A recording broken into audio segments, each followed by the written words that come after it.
우리 하나님의 말씀 같이 나누도록 하겠습니다. 사도행전 21장 우리 17절로 26절까지의 말씀입니다. 사도행전 21장 우리 17절로 26절까지의 말씀. 자, 신약 225페이지 전후에 있습니다. 찾으신 줄로 알고요. 좀 깁니다만은 같이 한 절씩 교독하도록 하겠습니다. 예루살렘에 이르니 형제들이 우리를 기꺼이 영접하거늘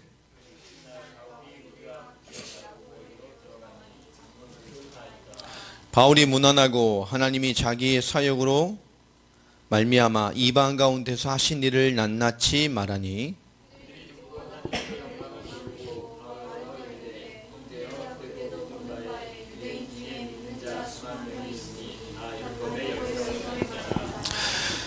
네가 이방에 있는 모든 유대인을 가르치되 모세를 배반하고 아들들에게 할례를 행하지 말고 또 관습을 지키지 말라 한다함을 그들이 들었도다.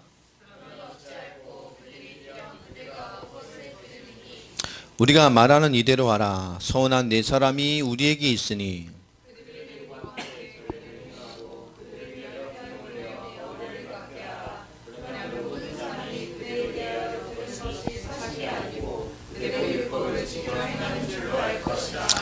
주를 믿는 이방인에게는 우리가 우상의 제물과 피와 목매어 죽인 것과 음행을 피할 것을 결의하고 편지하였느니라 하니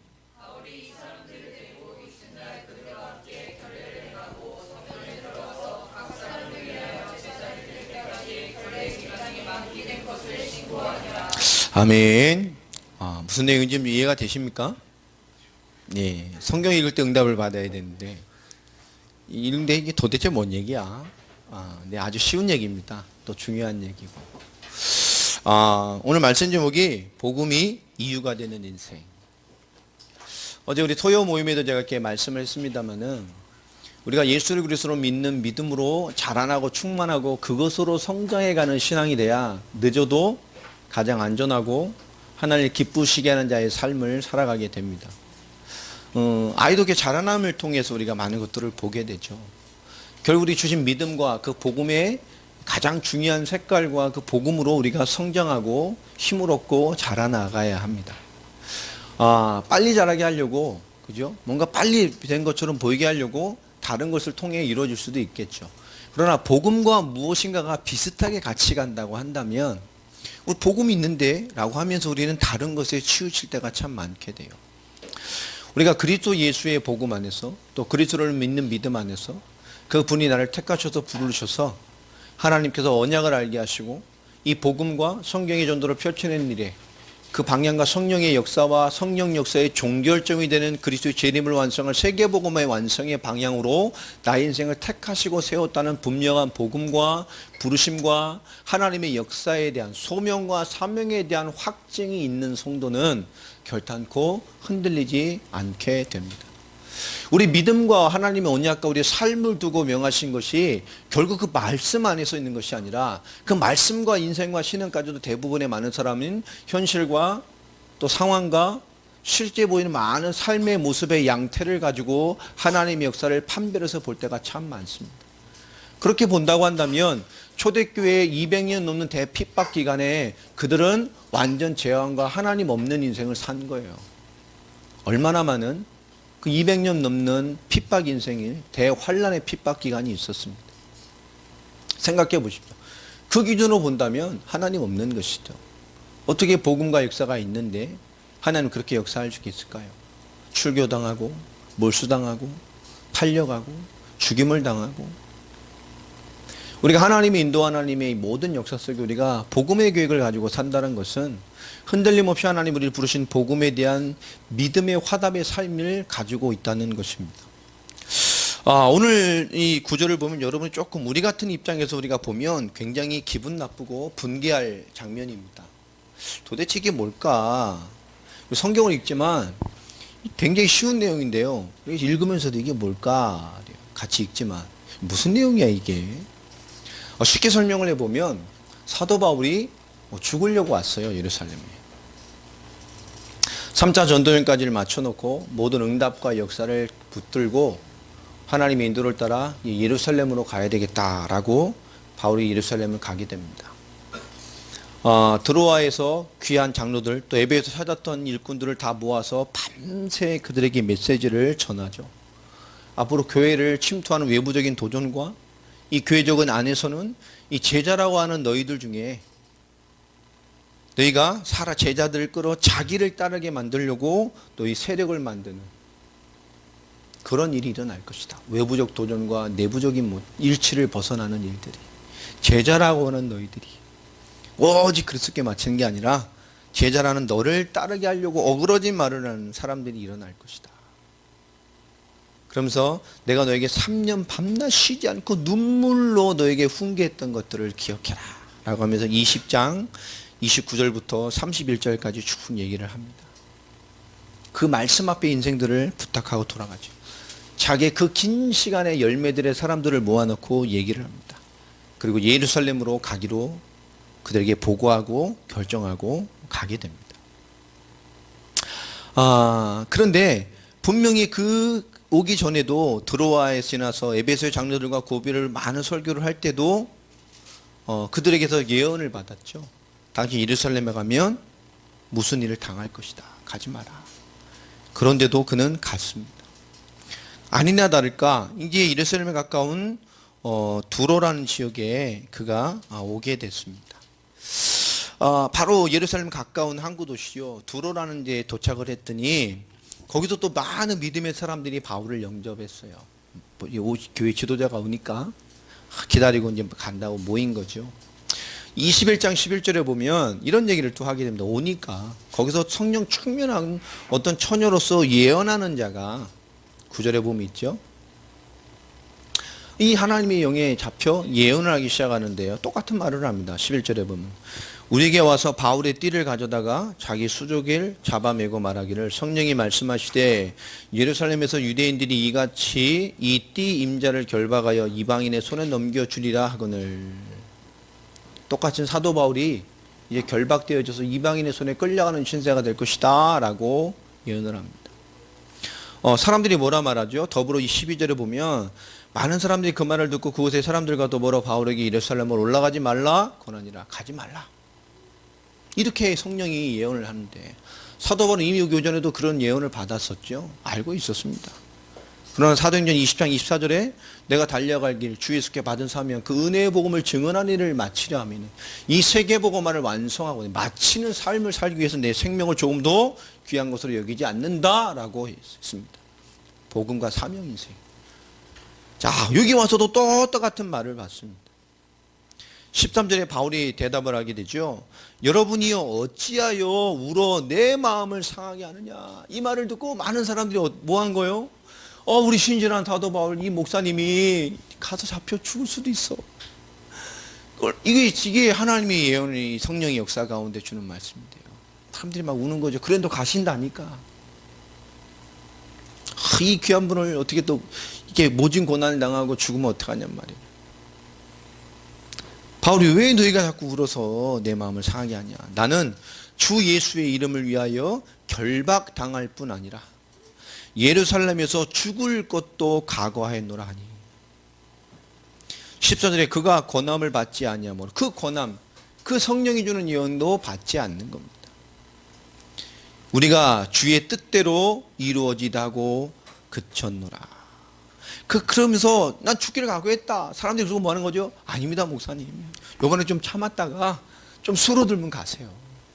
지금 뭔가 너무 가면 위협이 있고 너무 그렇죠. 좀 상대방이 더 올라 있는데 좀 진정되면 그렇죠. 우리가 하나님의 뜻인데 성령님도 받아야 될 거 아닙니까? 조금 진정해서 그죠. 얇고 굵게 가고 좀 피하면 다음에 더 잘할 수 있으니까. 꼭 일제시대 때 우리 신사 참배하는 목사님들 같이 우리는 하나님만 섬기지 우상 숭배하는 것이 아니다. 이거 일본의 뭐에 대한 뭐요? 그냥 우리가 섬기듯이 예를 표하는 것이지 신사를 참배하는 것이 아니다 라고 교회에서 감히 총회에서 이렇게 했죠.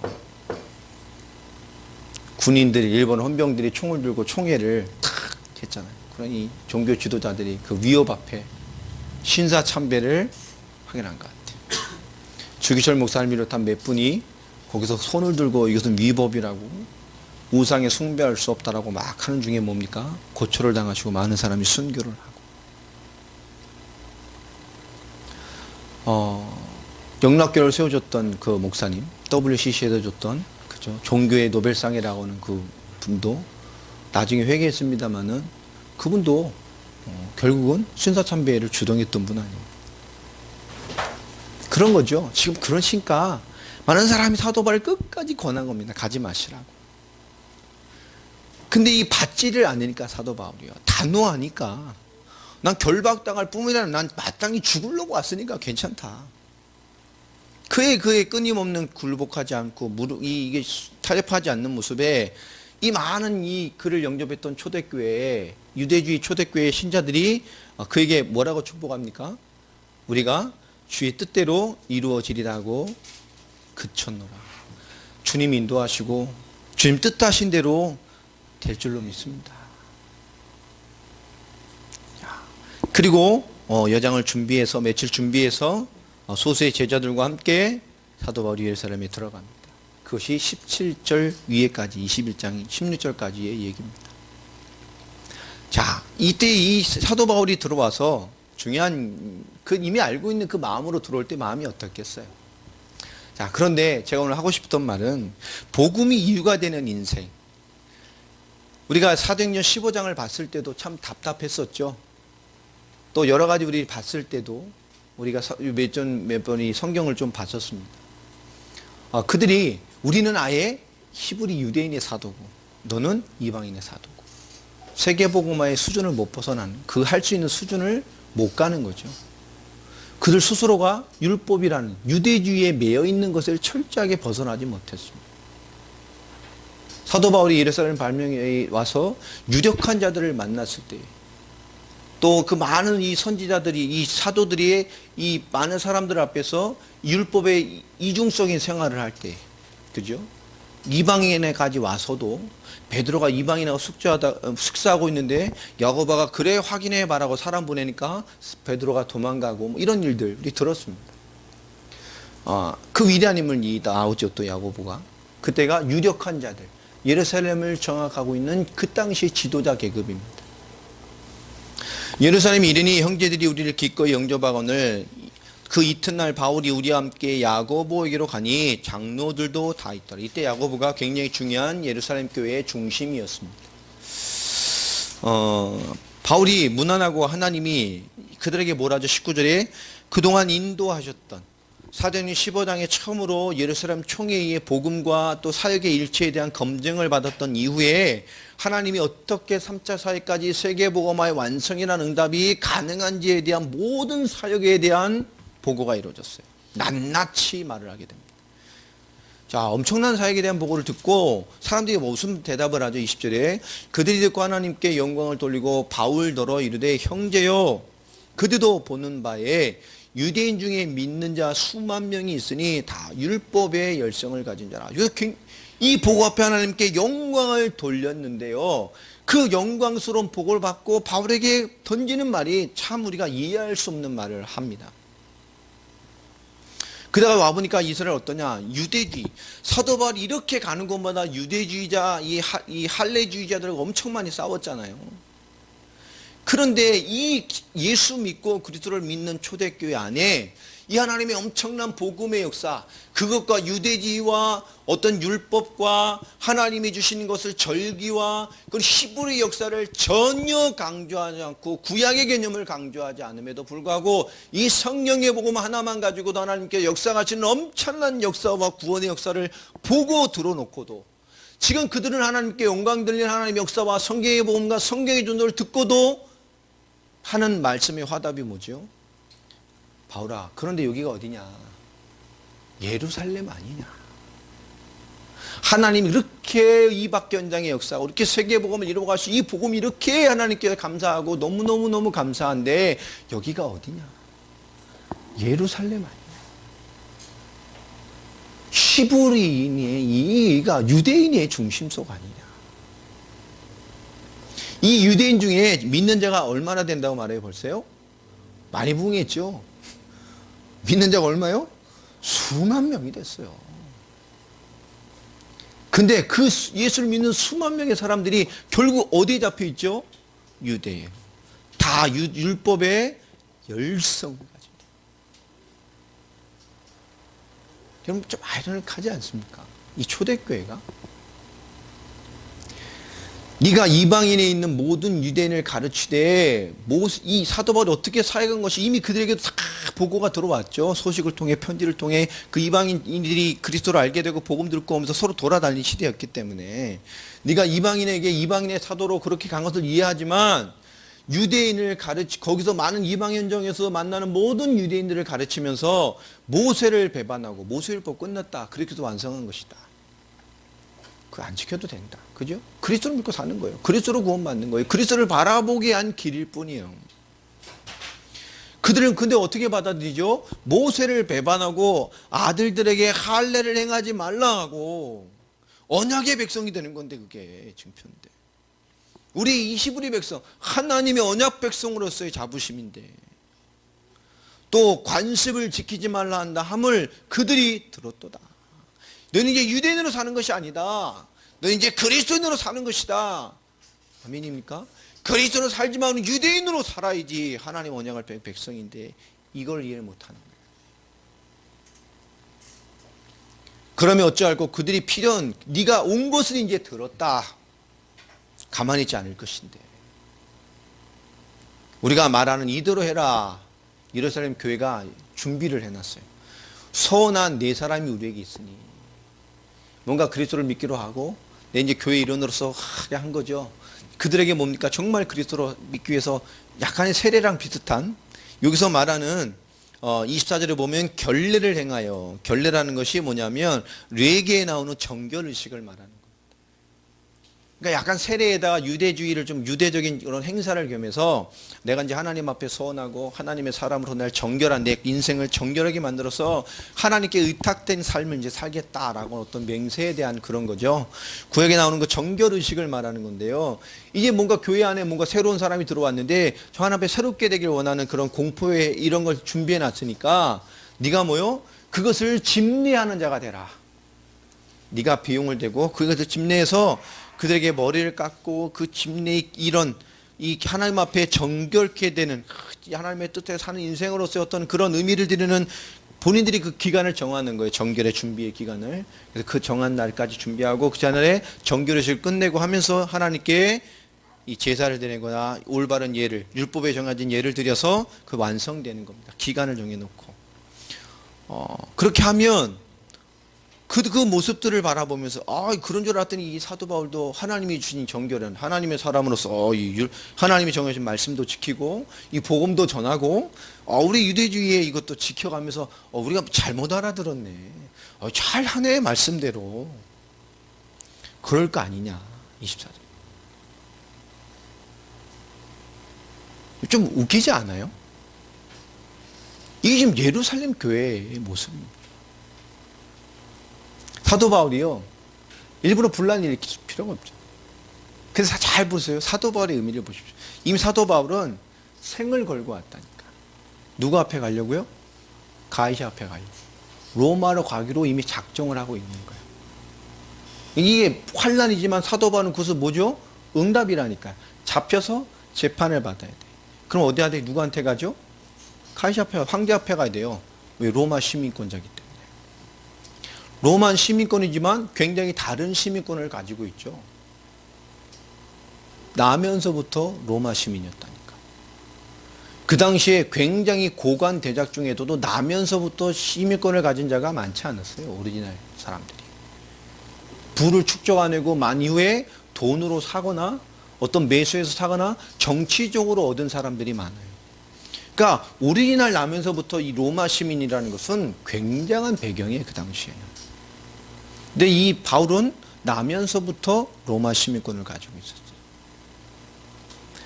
자, 이 사도 바울은 이미 다 하나님이 계획을 붙들고 있습니다. 가이사 앞에 갈 것이고 세계복음화를 완성하는 방향으로 자기는 갈 거라니까요. 결박이 있든지 나를 죽이려 하든지 그것이 하나님의 계획을 막을 수가 없어요. 그러게 있다 할지라도 나는 하나님의 계획을 따라 가야 돼요. 사도 바울은 하나님의 언약을 믿는 믿음을 가지고 있었습니다. 복음을 성취되게 하는 방향을 믿고 있었어요. 결박이 있어도 이방인에 넘겨줘도 하나님 뭡니까? 그 모든 것을 향해서 이의 인생 전체에 역사하셨던 것처럼 나를 그 복음 성취의 방향으로 인도해 가실 거라니까요.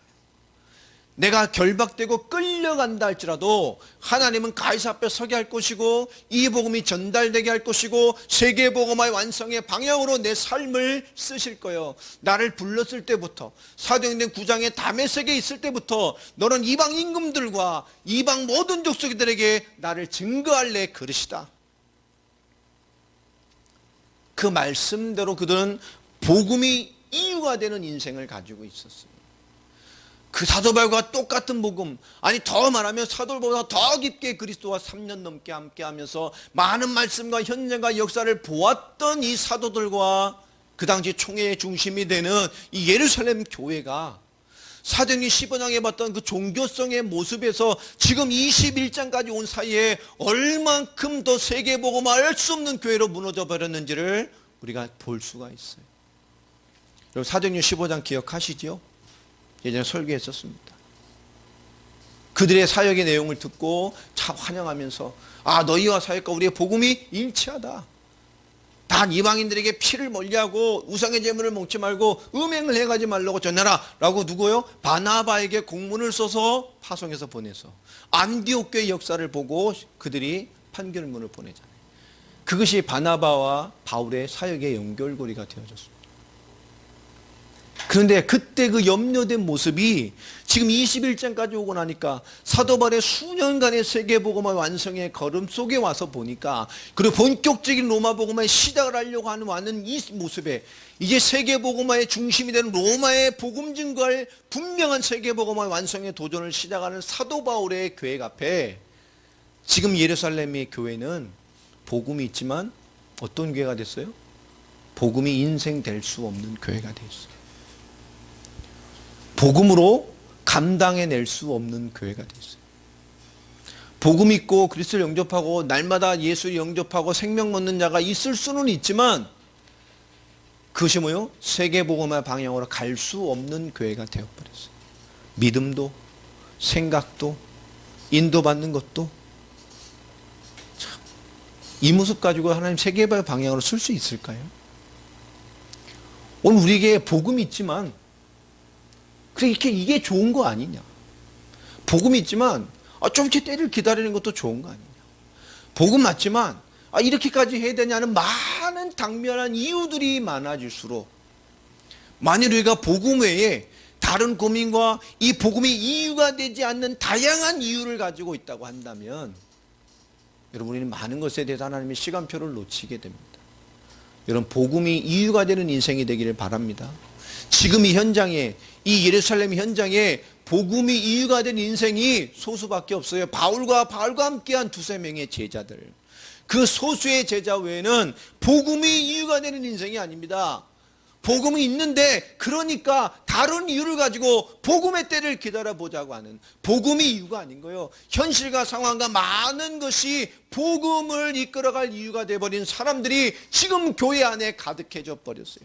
예수를 그리스도로 믿지만 그리스도께서 모든 문제 끝낸 거 맞지만 우리는 그리스도의 능력으로 살아갈 것이 맞지만 그러나 당면한 앞에 우리에게 많은 문제들이 있단 말이에요. 그래서 끝내는 것이 아니고 그것을 진정시켜 가면서 여러 가지 조건과 이유가 채워질 때 우린 복음으로 살아가는 거예요. 말은 그렇게 안 하는데 그런 교회, 그런 신앙, 그런 뻔한 믿음이 되어버렸어요. 그러면서 말을 합니다.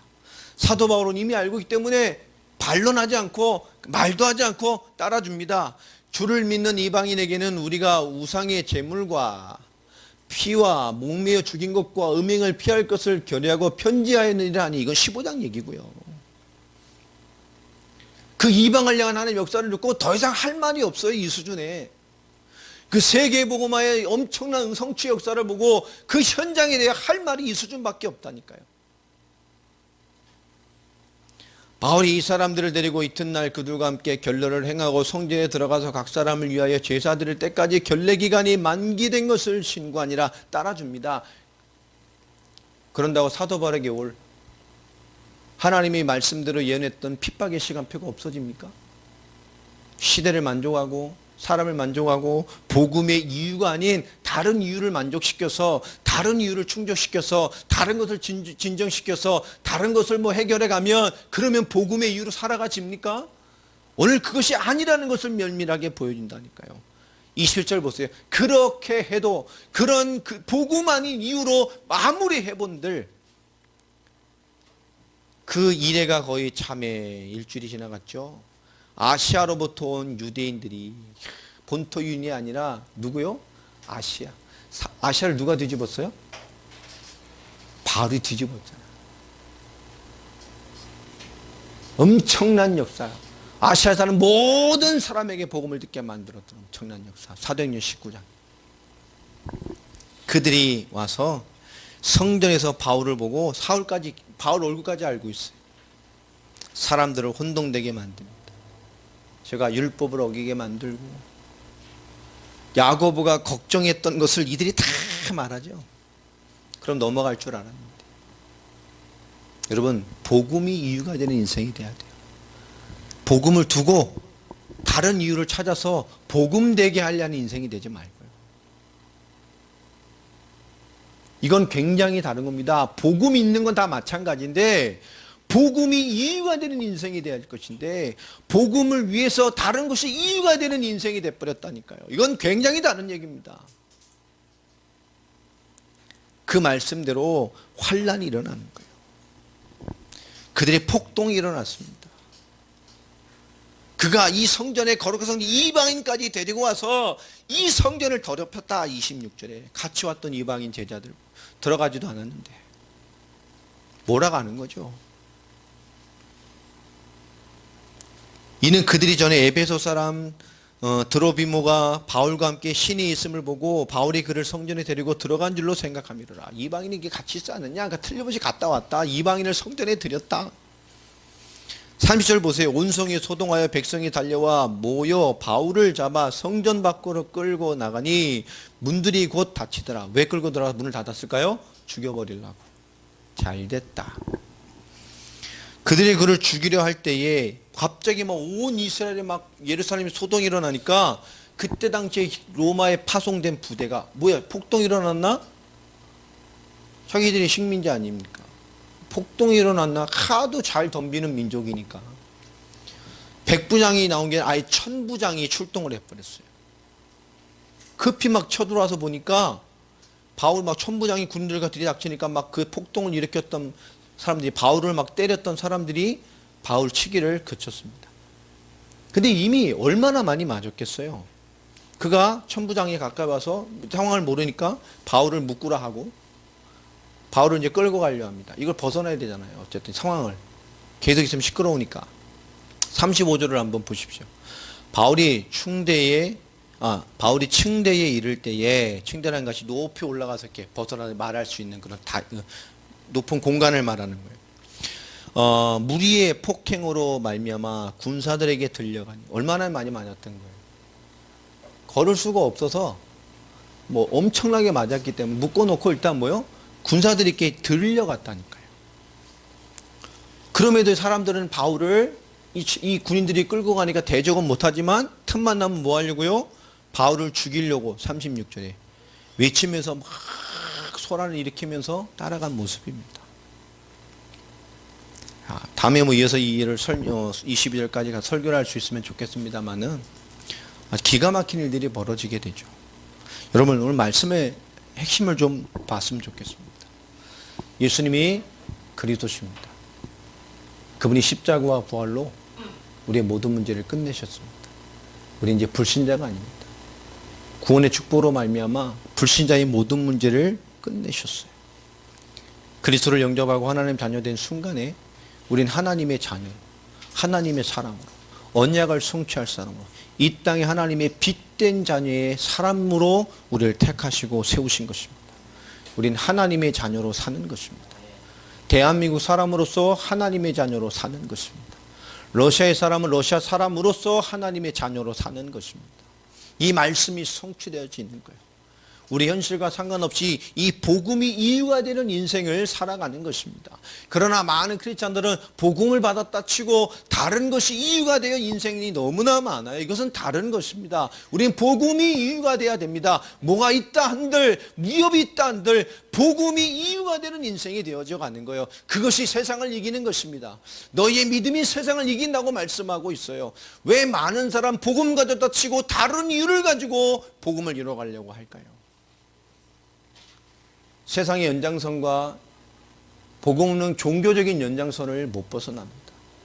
우리가 너무 안타까운 것은 지금 세계 교회들이 꼭 사도행전 15장, 사도행전 21장과 같은 모습으로 세계 교회와 목회자들이 주저앉아 있다는 거예요. 러시아는 종교법 때문에 도저히 전도할 수가 없어요. 우리는 인간 대 인간으로 가슴 대 가슴으로 그렇게 전도해야지 우리는 전도할 수 없어요. 우리 전도지 줄 수도 없고 나가서 외칠 수도 없고 노방전도도 할 수도 없고 전도행위도 할 수 없고 복음은 맞지만 우리는 가슴 대 가슴으로 친해지고 신뢰가 되고 가슴을 열어서 맞습니다. 상하이글은 그렇게 해야 되죠. 법이 그러니까 잡혀갈 수 있으니까. 그런데 그게 기준이 아닙니다. 우리는 끊임없이 복음을 나타내고 살아가는 거예요. 복음이 이유가 되는 겁니다. 복음을 전하니까 잡히든 말든 하나님께 맡기고 막 복음만 전하고 다녀라 그런 얘기가 아닙니다. 복음이 이유가 되어 있는 인생이라니까요. 복음이 이유가 되어 있어야 돼요. 오늘 사도 바울은 다른 이유가 없었어요. 복음이 그의 인생의 이유입니다. 이 세계복음의 중심이고 하나님의 복음의 출발이 되어졌던 예루살렘 교회는 더 이상 복음의 이유가 되지 않는 모습으로 무너져 있었어요. 우리 이 땅의 교회들과 목회자들과 하나님의 뜻에 정말 다시 한번 복음이 이유가 되는 인생을 찾는 일을 우린 과감하게 시작하고 인도받고 있는 것입니다. 이번에 만나지는 목사님들과의 세미나, 그다음에 모스크바의 시간표들을 통해서도 하나님의 큰 계획과 뜻이 이루어지게 되기를 간절히 소망해 봅니다. 모스크바에도 3명의 목사를 만나게 됩니다. 황루 두밀라 유다 목사님이시고 또 오성이라는 한국 25년 동안 사역했던 선교사님을 또 만나게 됩니다. 또 빅토르 목사와 연결한 교회를 또 만나게 됩니다. 다양한 목사들과 교회들이 사역들이 이 모스크바에도 진행이 될 것 같습니다. 여러분 복음이 인생이 되는 또 복음이 이유가 되는 인생을 찾고 만날 수 있는 이번 사역이 되도록 여러분 기도해 주시고 사도행전 15장 21장과 같이 너무나 굳어져 버린 이 복음이 복음될 수 없는 이유로 가득 차버린 세계 교회를 깨우는 일이 이번 사역에 하나님 응답될 수 있도록 여러분 기도해 주시기를 주의 이름으로 부탁을 드립니다. 여러분 개인들도 우리 그리스도를 믿는 믿음을 가지고 있습니다. 세계 복음 완성을 향한 믿음의 기준으로 살아가는 거예요. 우리 기꺼이 인생을 드리고 너무나 귀중한 우리가 교회적인 공동체의 응답, 하나님의 인도를 받아가고 있습니다. 우리 한 사람 한 사람이 복음이 이유가 되는 인생으로 세워져 가고 승리해가는 한 주간 되시기를 또 사역의 기간이 되시기를 주 예수 그리스도 이름으로 축원합니다. 만일에 우리가 이 현장의 이 모습을 보고 있다면 우리라도 분개했을 것 같아요. 착한 우리 강집사도 화났을 것 같아요. 어머 저 인간들 어쩜 너 이거 복음 있는 거 아니까 상황이 이러니까 이게 예루살렘 아니냐 율법 지키는 척 해라. 누가 그런 얘기를 하는 거죠 지금 지도자가 하는 거예요. 유력자들이 나도 구약 지키는 신앙생활 좀 해라. 감동적으로 현장을 이해하고 사람들의 마음을 열어야 될 거 아니냐. 오늘날의 많은 교회와 많은 사람들의 모습과 비슷합니다. 복음 맞지만 복음이 이유 있는 인생이 복음이 이유가 되는 인생이 아니에요. 복음 맞고 다른 이유를 가지고 복음 되게 하기 위한 인생이에요. 아닙니다. 우린 그리스도 안에서 복음이 이유가 되는 인생으로 그런 사람을 찾고 교회가 세워져가는 그런 뭔가 다른 이유를 가지게 되면 복음으로 살 수가 없어요.